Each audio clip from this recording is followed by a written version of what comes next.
Hey everybody, and welcome to or back to my channel, My Kind of Stuff. And today I had a idea for a little reading vlog for the month of March. I thought I would read some books with green covers in honor of St. Patrick's Day.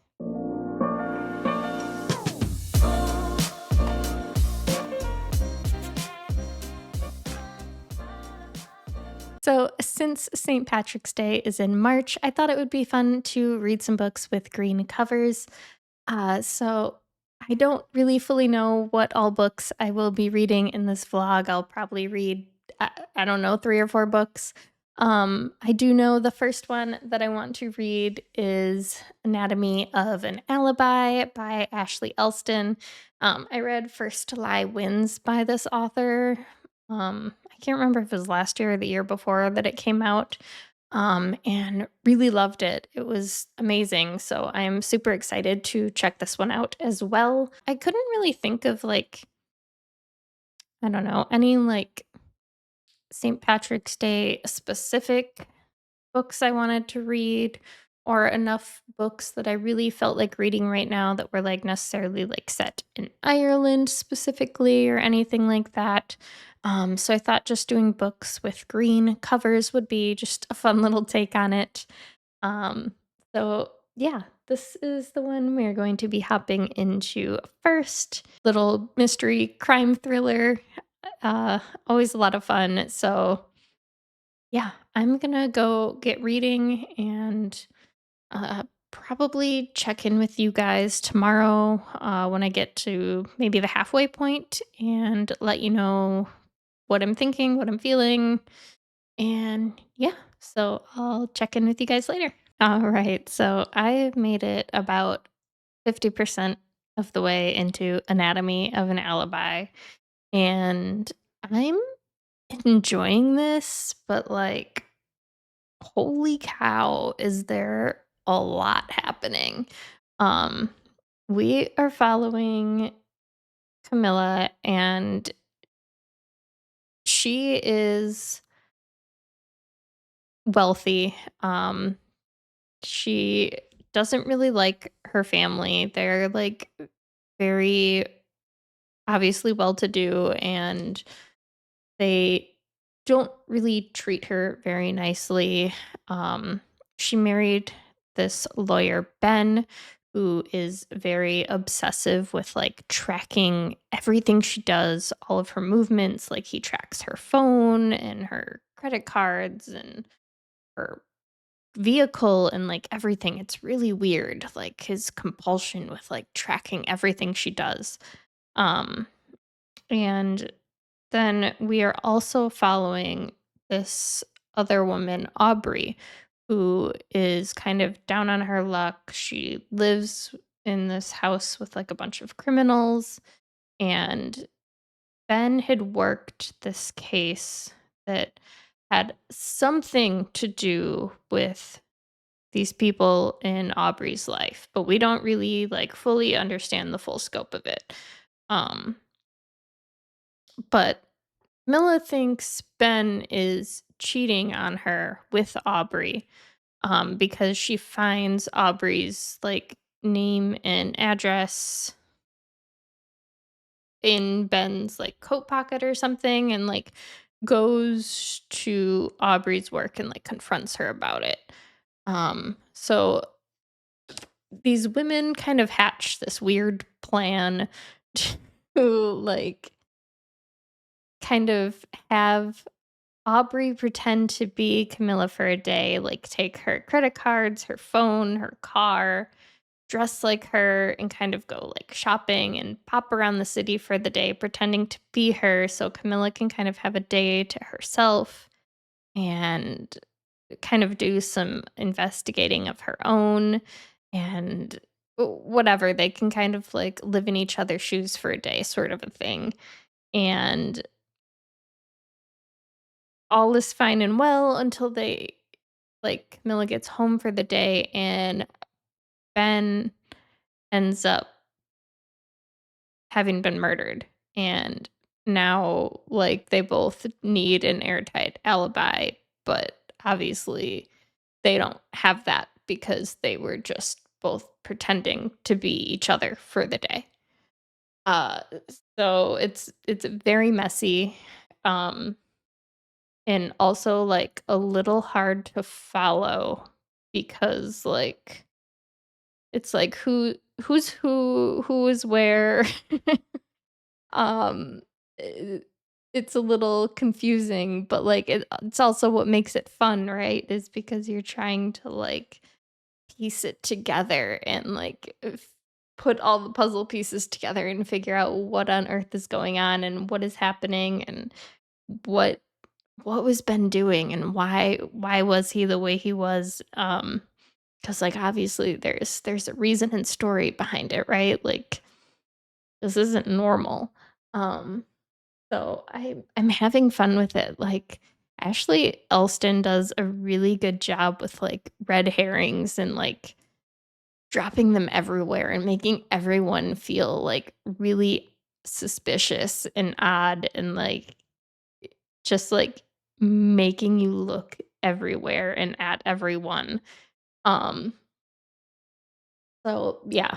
I'm enjoying it, but it's definitely hard to piece together.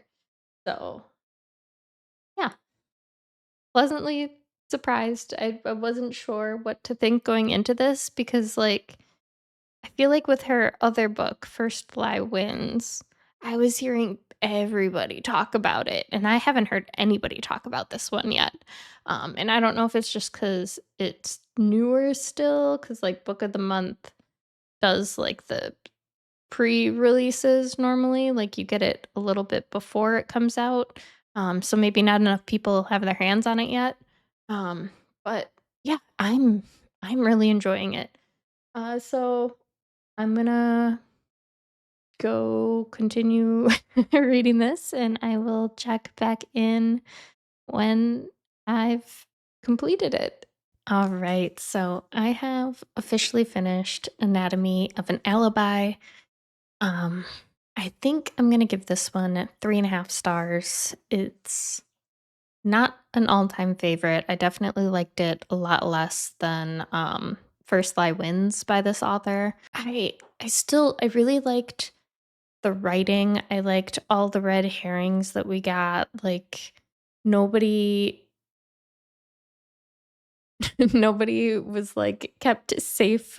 Everyone was suspicious and I did really like that about the story. I think it was really well written. I think my problem with it was that I didn't really like the ending. I didn't really like the way that it wrapped up. I don't it's hard to talk about without spoiling it, but I kind of feel like the ending was just sort of a cop out for the story. Like I just feel like for a more like legal crime sort of thriller, there was really no justice served, at least not like morally. So yeah, I don't know. I don't know how to feel about the ending of this one.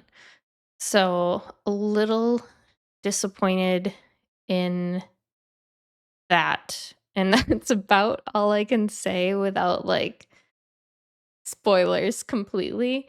Um Also the characters in here were just like again just really awful. Like nobody was truthful like throughout any of this story. They were all just lying and deceiving one another throughout the whole thing. Also a little hard to follow because we kind of jump back and forth in like timeline and because they're all lying and being deceitful, it's very hard to like tell what's happening, right? So it yeah, I don't know. It was still fun. I still enjoyed my time with it. Just a little let down by how it wrapped up at the end. That being said, I guess it's time to start our next book. For this one, I'm actually going to be picking up a book that I don't own physically. I only own it on my Kindle, but it does have a green cover and That is The Cheat Sheet by Sarah Adams. This is a sports rom-com. Believe we are following a football player and a ballerina. And honestly, this is like one of the oldest books I've had on my Kindle. It's been on there for years and years and years now, and I keep meaning to get to it, and I don't know why I haven't, but it does have a green cover, so now is the perfect time. So I'm going to go ahead and get started on this one, and I will probably check in with you at the halfway mark. I believe this one is relatively short. So, yeah, I will talk to you guys in a little while and let you know my thoughts. All right. I am about halfway through the cheat sheet. I am really enjoying this. I was a little worried because when I went to market as currently reading on Goodreads, the ratings were fairly low. But so far I'm having a good time with it. Like it's a little ridiculous, but like it's still cute and it's a rom-com. Like I don't go into those expecting the world's best writing. Like I go into them for like a cute, silly, goofy, feel good time. Um, so I don't know what people expect with those. So in this one, we are following Bree, who is a ballet dancer. And we start following Bree when she is in high school, kind of towards the end of high school. She is like hopelessly in love with her best friend, Nathan, and he is the quarterback of the football team. And he is kind of slated to like go play for, oh, I forget which college. I think it's LA, somewhere in LA, and then go to the NFL. And she is supposed to be going to New York to go to Juilliard for dance. And kind of their lives are on track for these big, wonderful things. And the summer before they go off to college, um, Bree is in a terrible accident that ends up injuring her leg and she can no longer dance. So her dreams of going to Juilliard are ruined. But Nathan is obviously still able to go off to LA and he ends up becoming a player in the NFL and big his all his big dreams come true, but Bree ends up just being able to teach ballet. She never gets to go to Juilliard and become a ballerina herself. But it's okay. Like she comes to terms with it. She goes through a lot of counseling and like she's fine with it. Her and Nathan still stay really good friends, like best of friends, but it never becomes more than that, even though they are both like hopelessly in love with one another, but like have never confessed their love for one another to each other. Um, But, like, there's just so many things where, like, you can see all of these, like, big things that Nathan does for Bree that, like, you can clearly see how much he cares for her, and, like, yet they don't take that next step to a relationship, which I guess I could like, see maybe that frustrates people. Um, but it's just so cute and so sweet the way he, like, takes care of her and everything he does for her, and they're just so cute together, they're so funny together. I love just watching them interact, listening to their banter because 'cause they're just so funny.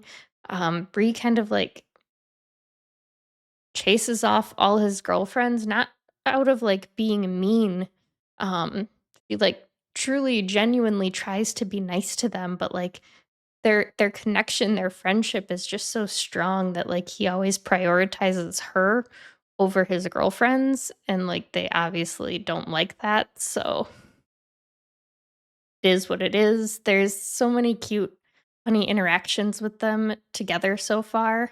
And he takes her out one night for like a birthday party for one of their mutual friends. and she accidentally gets really drunk and confesses her love to a reporter, and now they need to, like, fake date for the public eye, um, and that's kind of where we left off at the halfway mark is, like, they're starting this whole fake dating thing, and, like, she's trying to lay down these ground rules because she still doesn't think that he likes her. She's afraid to, like, blur that line between a relationship and friendship because she doesn't wanna lose her best friend, if something goes wrong or if he doesn't reciprocate those feelings. And he is also, like, in the same way, like, trying to figure out how to tell her he likes her, but, like, he's kind of, like, bumbling about it and, like, making all these weird plans with the other football players, like, and they're, like, trying to game plan how to, like, win her over, and, like, it's so goofy and silly and, like, it's obviously really corny and cheesy, but, like, still think it's really cute and funny, and I'm having a good time with it, so, yeah. I'm gonna go keep reading, and I will check back in with you guys when I have finished this one up. Again, it's pretty short. It's only like 300 pages, so it's reading really quickly. Um, and yeah, I will talk to you guys later. All right, I have officially finished the cheat sheet and I'm gonna give it 4 stars. I really ended up enjoying it. It again was super cheesy, corny, whatever. I know, I'm aware. But like it just gave me such ooey gooey, heartwarming, cozy feelings that like I don't care. Like I read for the vibes, for the feelings that I get when I read, and it was just so dang adorable that like that's fine with me that it was corny, like, it was just so cute and sweet that I don't care. And, like, I also feel like the representation in here, uh, like, it was done really well, and I appreciate it, like, our female main character, Bree, she struggled with depression, um, and, like, I can relate to that, so, that's great, and then seeing her, like, take different methods to overcome this and going to therapy and working towards, living with this and trying to figure out different ways of coping with it and different coping mechanisms was really awesome, and then our male main character, Nathan, he develops really bad anxiety and starts having these like panic attacks throughout the book, especially like more towards the end of the story, and he doesn't even know like what's happening to him. Like he thinks medically something is wrong because like there's this tightness in his chest and he can't breathe and he's just like collapsing to the floor, and like, she knows what's wrong with him because she experienced it after her accident, like, especially, like, when she would go to get in a car and she would have panic attacks, so, like, she's seeing these things in him and, like, helping him through it, and, it was just, like just seeing those things as someone who myself has experienced them, like I appreciate it when I see it in characters in books because I feel like it makes them feel more real and more relatable. Um, so yeah, I appreciated that. Um, Again, very corny. The ending was really cute. Um, their wedding, they kind of like elope in Vegas, and that was really cute. And getting to see the moment where like they kind of confess how long that they have, like, had feelings for one another, how long they've loved each other was also really sweet because it was, like, a point after they were married because they kind of rushed into it, um, not for, like, any bad reason other than, like, at that point, they'd already, like, known each other their entire adult lives. They'd known each other since high school, like, it didn't feel rushed to them because they'd already known each other forever, right? So it just kind of felt natural to just, like, kind of move into marriage kind of quickly, uh, and he kind of, like, pulls this box out of a closet and is like, "Here's my heart and soul," and, like, watching them kind of, like, pour their heart and soul out to each other and, like, talk about all these little moments that we saw throughout the book, I really enjoyed. So, yeah, I think that it was done really well. I don't understand all the poor ratings. I think it was probably just because of the corniness of it all, but I don't know. I thought it was cute. I didn't realize this was part of a series, so there is a book 2 called The Rule Book, which I'm not sure if that one's like interconnected or not. I assume it probably is. It's probably one of like his other teammates or something. Um because we got to know a lot of the other guys on the football team. We didn't really get a lot of, like, girlfriends of hers because a lot of her friends were also his friends, just because they had been friends for so long and, like, he was her main friend, and so his friend group was her friend group, um, and because, like, his football career was such a big part of his life that, like, that's kind of who they always hung out with was the football team, so I think that I will probably pick that one up and try it because I really enjoyed this one. Um, so yeah, super excited that I found a book that I quite enjoyed and excited to try the next one at some point. And yeah, that being said, I think I'm gonna keep on the sports romance theme for right now. And the next book I am going to pick up for this vlog is Too Hard to Forget by Tessa Bailey. This is book 3 in the Romancing the Clarksons series, which are like again interconnected standalone series. Each book follows a different sister in the Clarksons family. In this one, we are following Peggy, and she is returning to her alma mater to confront the. Um, I believe he's now the football coach. She back in like high school was like the captain of the football team or something. I don't know. They had like a fling, and I, now she kinda wants him back or something, I don't know, it's a second chance romance, we'll see what happens, I don't really know the full synopsis, I never do. But, yeah, excited to check it out. I This hasn't been my favorite Tessa Bailey series, but I feel like all of her little series, I always end up finding one gem in them that I absolutely love, so who knows, maybe this one will be it.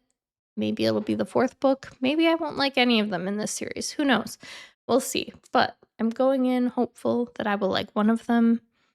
So yeah, I will check in with you guys when I'm maybe 50% of the way through and let you know what I think.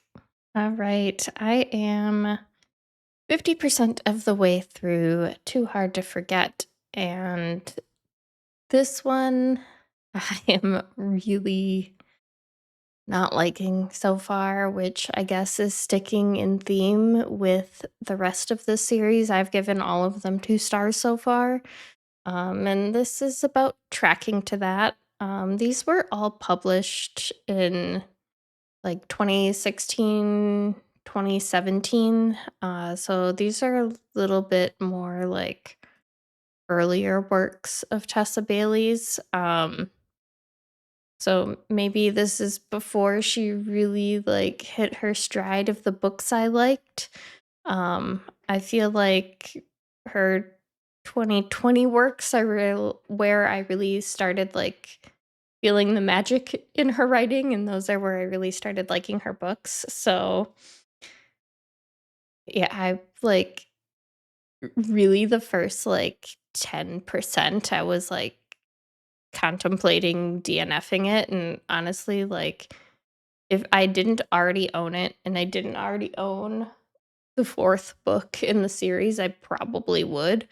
Um, I really don't have, like, a single good thing to say about it at this point. We're following Peggy, and she kind of is going back to her alma mater to not really, it seems like, for any particular reason at all other than to go bother Elliot, who was a teacher that she had a fling with back in the day, and she wants him back, and he has kind of, like, never forgiven himself for, like, having a fling with her back in the day, but, like, every other page, they are getting it on in some sort of way.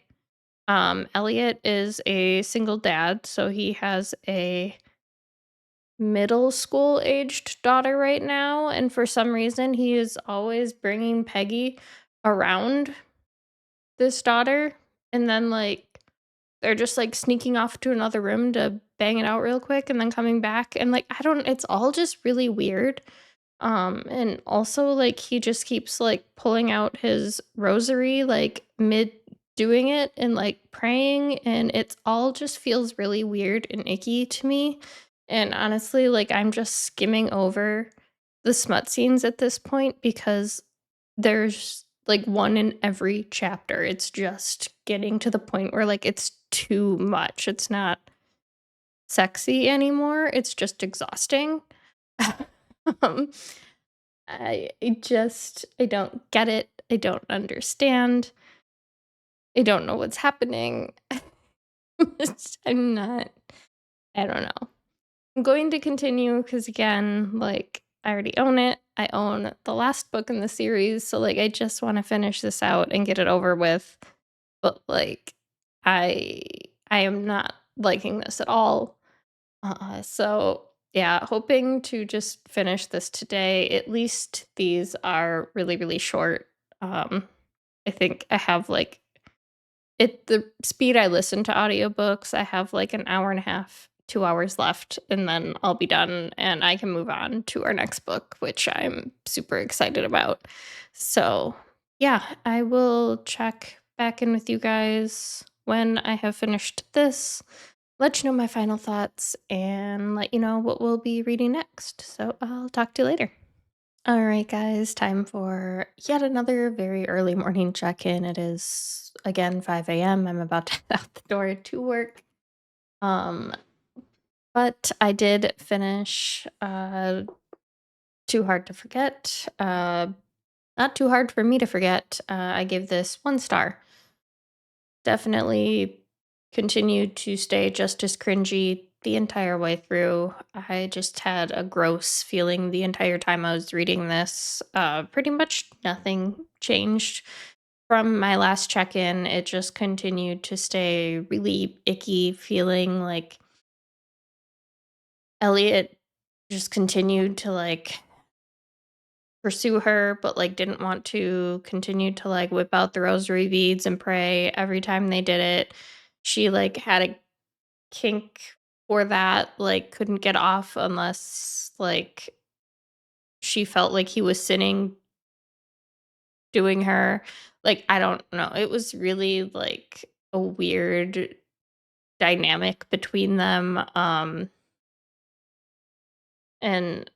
I don't really understand how or why we got to that point. Like, I don't know. It was never really explored that much. Like, there was no, like, real trauma or backstory really explored that led to that point or those feelings. Um, which, like, had there been, I think I would have liked it. That's why I like dark romance. Like, we explore those deep, dark feelings, but, like, we didn't really do that here. Like, we tried to go there, but then we only, like, brushed the surface and only went to the kink level, but, like, didn't get into the feelings behind it, and I think that's where we fell apart here, and we missed, like, the big picture of it. Um, so, yeah, this was just kind of weird and cringy and was not for me.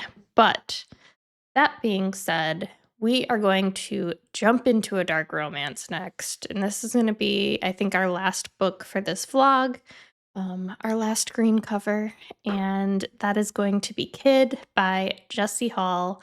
And when I tell you, I cannot wait. Gosh, I am so, so excited for this. I have loved with my whole heart and soul every book I have read by Jesse Hall so far. This is going to be my fourth or fifth book by this author. I've given every single one, I think, 4.5 or 5 stars. So yeah, super, super excited to hop into this one. A Kid is a character that we met in another book by this author, Hawk. And Kid is Hawk's best friend. And I uh, you would think by his name being Kid, he's a kid, but no, he's a grown ass man. He really struggles with addiction. Um, and he spends most of his nights like out at the bar and drinking and partying. Um, and he's just kind of falling down this bad rabbit hole of drugs and alcohol until he meets Joanna, who is struggling with her own demons and her own addictions. And they kind of have to help each other out of their own spirals or drown together. And so I think this is going to explore some really heavy themes and topics, but just the way Jesse Hall can write a story and a character and bring so much emotion to and depth to a story. I'm just so excited to dive into this one. Um, this one is a little bit longer though. It is just over 500 pages. So I guess depending on how far I get, I'm gonna start listening to it today at work. We'll see if I do like maybe like a third of the way check-in or half of the way check-in. Just I guess kind of depends on how into it I get and how far along I get today. And yeah, so I'll check in with you guys when I have some thoughts. And yeah, I'll talk to you later. All right, guys, I'm here with a check in for Kid by Jesse Hall.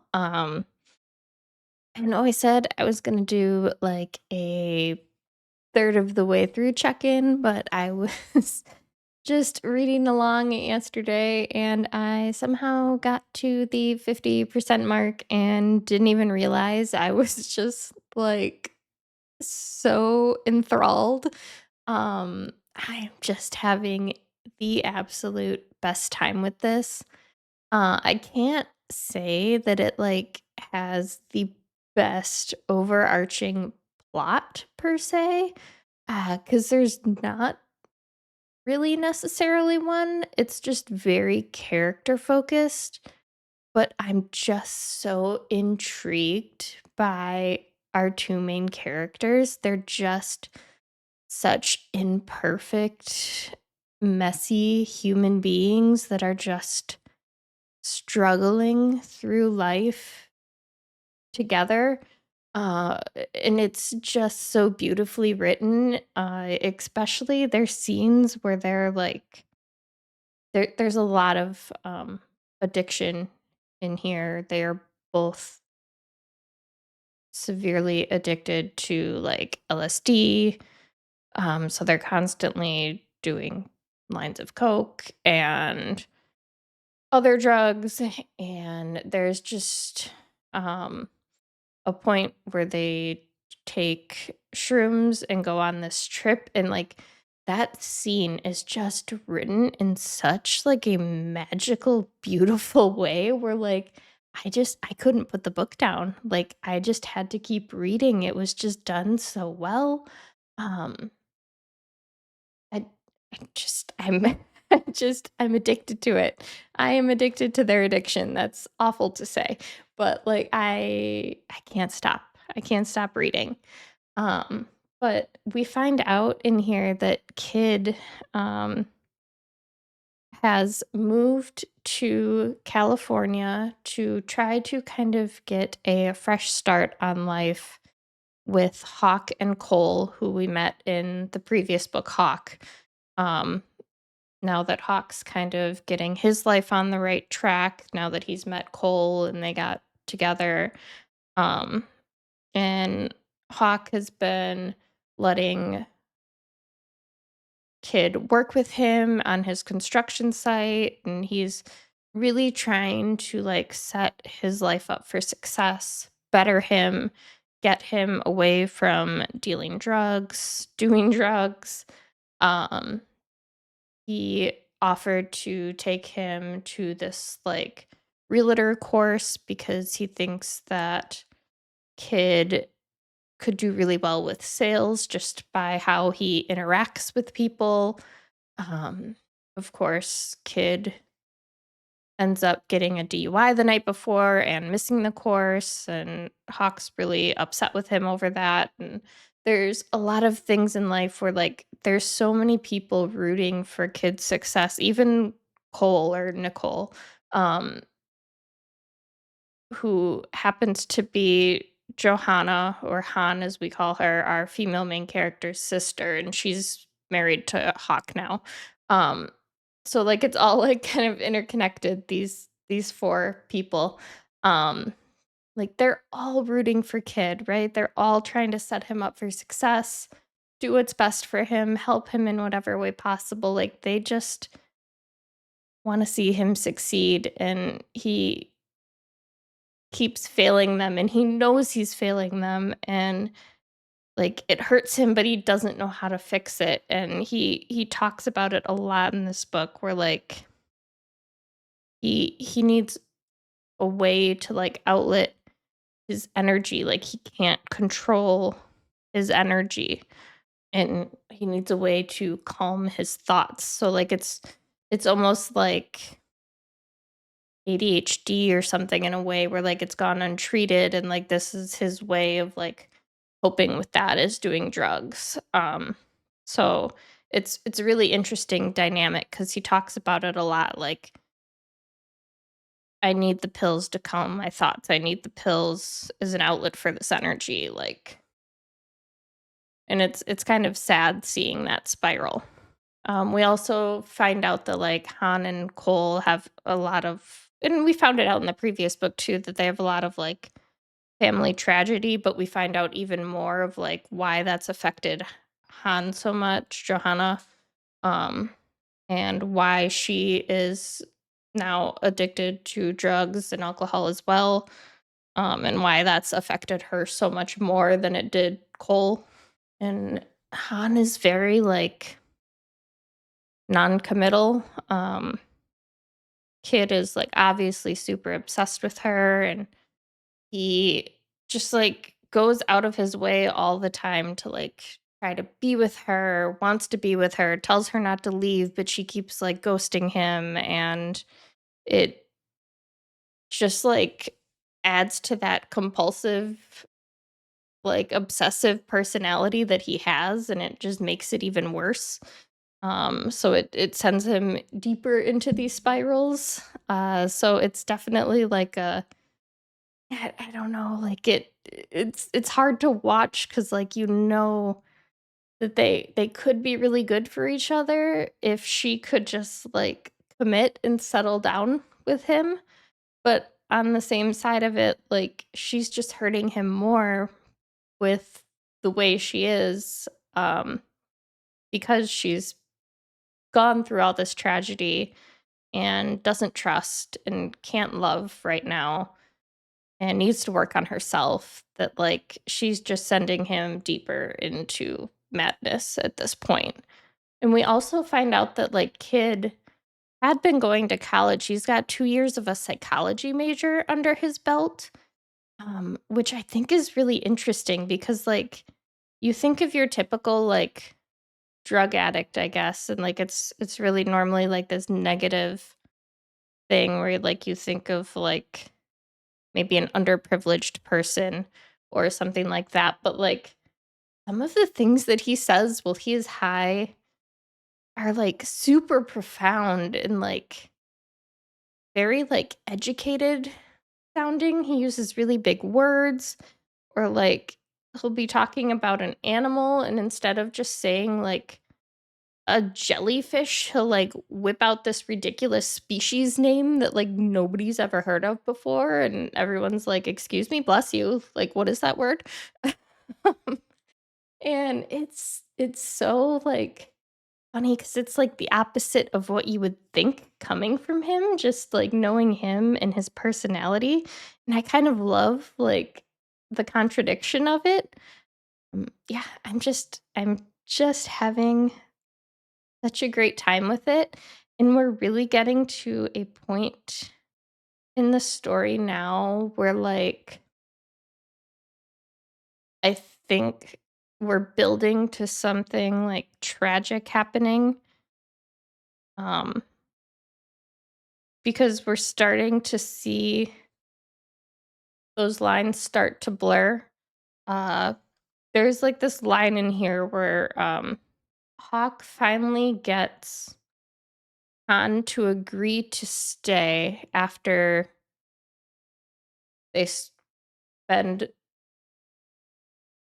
an evening doing it. She's never done that before. She normally like leaves in the middle of the night and then ghosts him for like a week at a time. And he wakes up and says, "She woke up and smiled at me. I'm a fucking goner." Is this love or obsession? The line seems blurred to me. Um, and then later on, he finally like opens up and confesses his love to her. And she freaks out, tells him she can't be this person for him. She doesn't feel the same way. She never will feel the same way. And he basically tells her to go. Like he said, just ghost me again. I can't do this anymore. I'm not gonna be here for you. If I walk out this door, that's it. And you need to go do what you need to do to set yourself free. And I'm like, he's gonna kick himself for telling her that, right? Because all she does is self-destructive shit. And if like the one person that like understands her and that she's like kind of been sticking around with is telling her to leave and to do something that's going to set herself free, is that going to be something harmful and self-destructive? Because in my mind, that's what he's giving her permission to do. Maybe that's obviously not what he meant, right? Like he's telling her you need to go better yourself. Um because we can't be together until you figure your shit out. But I'm just worried that that's not the way she's going to take that. So I that's like kind of where I left off at the 50% mark, was like that crap kind of just went down. And now I'm like really scared of what is to come in the next half of this book. So yeah, I don't know. We'll see. There's and I could be totally off base there. Like that could not be what's gonna happen. That's like I'm just totally guessing. It was just like that line just made me really nervous, like for the future of their relationship and for the future of like what could happen with her. Just knowing her family's tragedy and like yeah. So we'll see. We'll see what happens. But I've been rambling for a really long time because of my obsession with this. So yeah, I'm gonna let you go because I need to go finish reading this, but also I need to get to work. So yeah, I'll talk to you guys later. All right, guys, I have finished the second half of Kid, and I was still just as obsessed with it. I didn't want to put it down.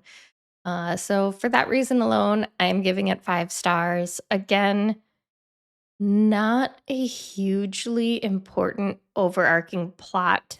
This one is very character focused. So if you are someone who needs a deep plot to enjoy a book, this probably isn't going to be for you. Um, I read a book more for the characters generally, especially if I really, really like them and I'm very invested in what's happening, especially in a dark romance, especially one with so much um, trauma and just a lot of darker rooted themes happening throughout the book. Like, there's so much going on that these characters are struggling through that, like, they didn't need a lot else happening because they themselves were struggling through so much already. There was that overarching theme of, like, because Kid was a drug dealer, and we find out that, like, because Han has connections to that world and those people, that she finds out that they're kind of after him, um, and he finds out that they're lacing their drugs with something, and there's that kind of plot happening throughout the book, and that definitely comes into play in a huge way towards the end, because they both end up overdosing on this product that is laced that these drug dealers are producing, and um, Han ends up in a coma from it. And towards the end of the book, that's actually the first chapter that we get from Han's perspective. And I thought that was really interesting. And that was when she was first waking up from this coma. And that's the first time we get a chapter from her perspective. Which I thought was kind of a cool way to do that because up until that point, this entire book was told from Kid's POV. Um, and I loved being in his perspective. Just his obsessive mind and his compulsions were just so interesting. We also see Kid, or sorry, not Kid, Hawk and Cole get engaged in here, and that was really cute and sweet. And like, also seeing Kid try and get clean, cold turkey in here because he wants to be a better person for Han. He wants to be a good man for her. He wants to be that good support system for her. And he kind of hides it from her at first. Like he's going through withdrawals and he's like really sick and shaky and puking and she just thinks he has the flu and she's like, "Oh, do you need to go home? Are you sick?" And he's like, "No, no, I'm fine. I'm fine. It's okay." Like, and he's really going through it and like not even telling her. He's like hiding it from her just like, "Oh no, it's just a stomach bug, like whatever." Um because he doesn't want to like show that weakness to her. Like he's like, "I can do this. I'm strong." Um And, like, Hawk is really the only one who knows that he's going through this, and because he's done it himself, like, he's super proud of him, and he's, like, there in the background, like, "You can do this." Um, and when all the stuff happens with Han, he's like, "Don't let this ruin you. Don't let this be the thing that breaks you, that she's gonna need you now more than ever." Like, so just having that, like, best friend is, like, a crutch there that, like, has been through it all himself and, like, knows, and it was just really nice to see because he really needed that, or he would have fallen back on his ways. But there's definitely a lot of heavy discussions in here of like self-harm, and that gets very deep, um, like from Han's perspective.